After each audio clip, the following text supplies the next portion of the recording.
You have already done it.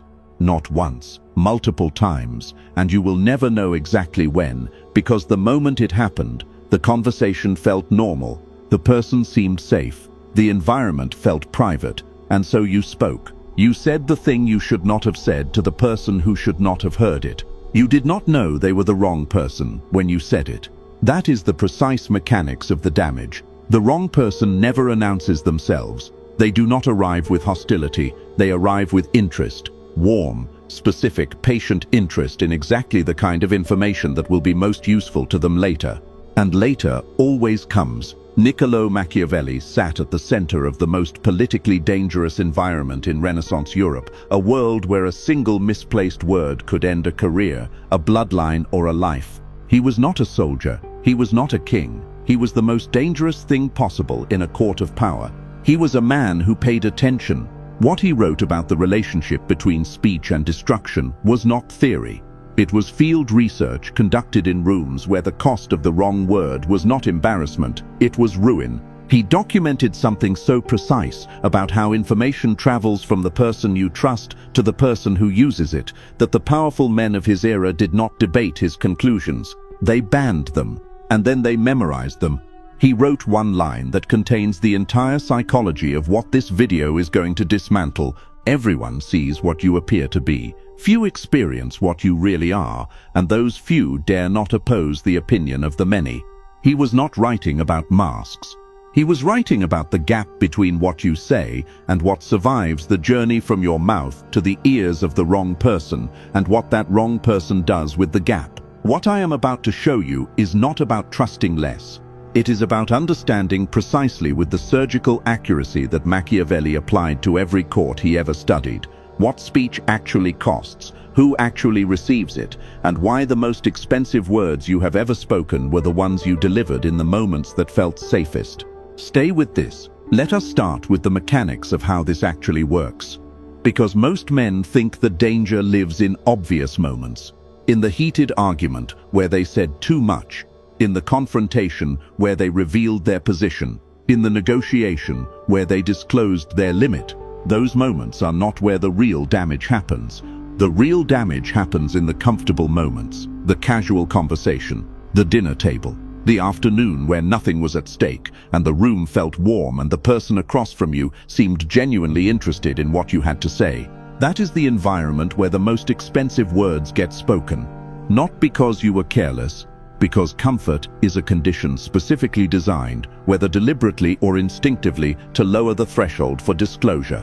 Comfort is the tool, your words are the target. The wrong person is the collector. This is called social disarmament in behavioral psychology, the process by which an individual's natural defenses against information sharing are reduced through the creation of a comfortable, low-stakes interpersonal environment. It does not require malice to operate. It requires warmth. It requires interest. It requires the specific quality of attention that makes a person feel genuinely heard. And the wrong person is often the best listener in the room. Here is the first thing you need to understand about the wrong person. They are not who you think they are. You have a mental image of the wrong person. It is someone hostile, someone obviously untrustworthy, someone who has given you reasons to be cautious, someone whose motives are visible.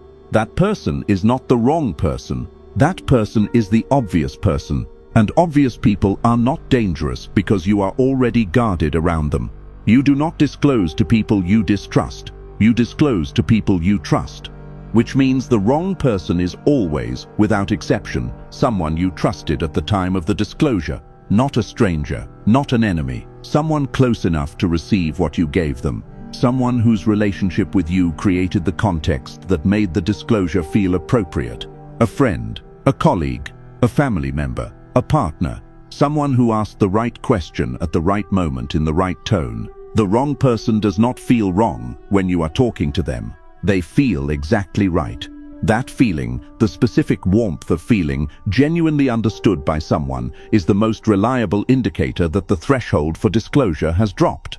And the people who understand this use it with extraordinary precision. Machiavelli wrote about this in his analysis of the courts of Florence. He observed that the most effective information gatherers were never the men who asked direct questions. They were the men who created the conditions in which others volunteered answers to questions that had never been asked. The court did not extract information. It received it freely because the environment had been constructed to make free giving feel like intimacy. Your life contains courts. You just did not know to call them that. Let us talk about what gets said in these courts, because not all disclosures carry the same cost. There are specific categories of information that the wrong person specifically needs, not generally useful information, operationally specific intelligence about you that converts directly into leverage. The first category is your financial reality, not your general financial situation, your actual position, the gap between where you are and where you need to be, the debt that is creating pressure, the investment that did not perform, the timeline that has shifted, the specific number that represents your current vulnerability. When the wrong person knows your financial pressure, they know your desperation threshold. They know at what point you will accept terms you would normally reject. They know how long they need to wait before the pressure makes you more accommodating than you would otherwise be.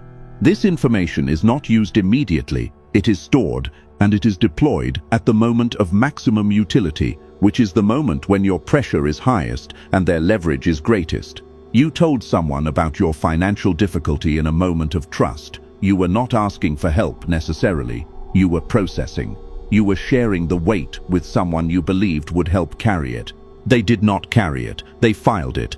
And 6 months later, in a negotiation that seemed unrelated, the terms they offered were calibrated precisely to what they knew about your threshold. You thought they were being difficult. They were being precise. The second category is more personal and more destructive. Your relationship problems, the argument you had, the distance that has opened, the dynamic that has shifted in a way you cannot fully explain, the thing your partner did that you are still carrying, the doubt you have not yet resolved. This information, shared with the wrong person, does not stay with them as concern.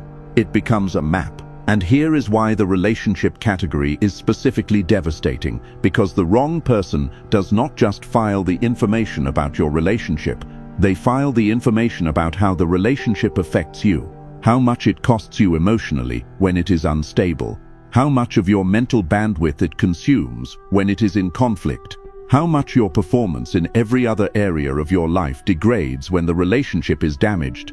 Now they have something more valuable than facts about your relationship. They have a remote control for your functionality, create friction in the relationship, or simply reference the friction that already exists, and watch the man become 50% less effective in every other room he occupies.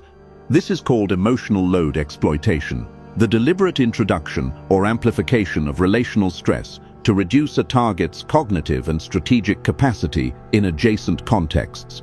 It is one of the most sophisticated and least recognized forms of covert manipulation because it does not look like manipulation, it looks like your relationship having a bad week, which is exactly how it is designed to look. The third category is the one most men underestimate because it feels too distant to be relevant. Your past. The thing you did that you are not proud of. The decision that produced a consequence you are still managing.